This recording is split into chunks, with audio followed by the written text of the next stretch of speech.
Hello and welcome to my channel. My name is Avatar Obi. I am the main DM over here on D&D Tubers. And I'm just doing a short video here to give you guys a little hand, if you happen to be a DM, in regard to making sure your players are not missing out on any content in your sessions.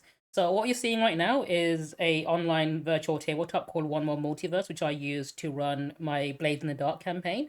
You can watch the whole thing on my channel if you want to see how I went about doing that.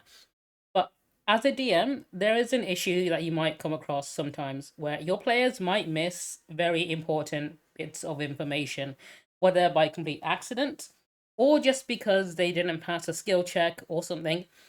And there are times where you sometimes have to awkwardly work around it and shoehorn in information or exposition, which can feel quite awkward.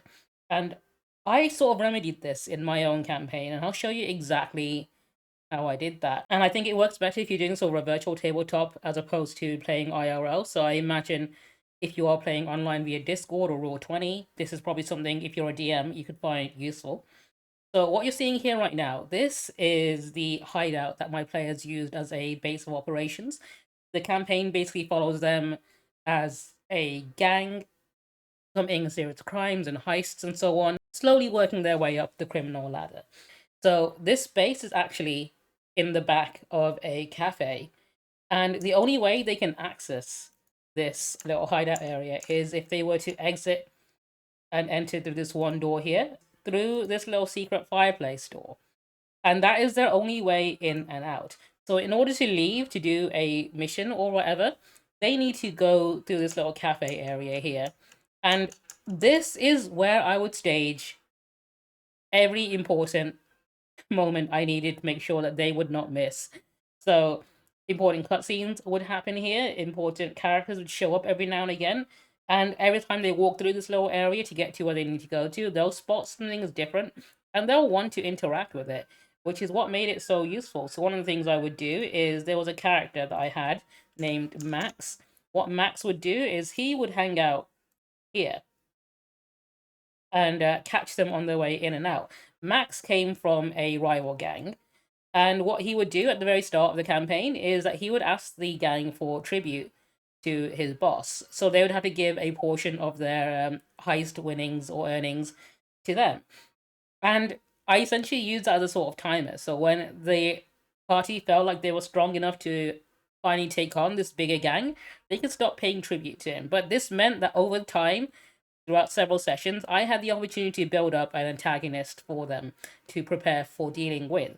And I made sure that they weren't missing out on it by placing him directly in front of their path. And I think having a path like that and getting players into the routine of it, they were actively engaged in doing so because players don't want to miss out on content. They want to experience everything.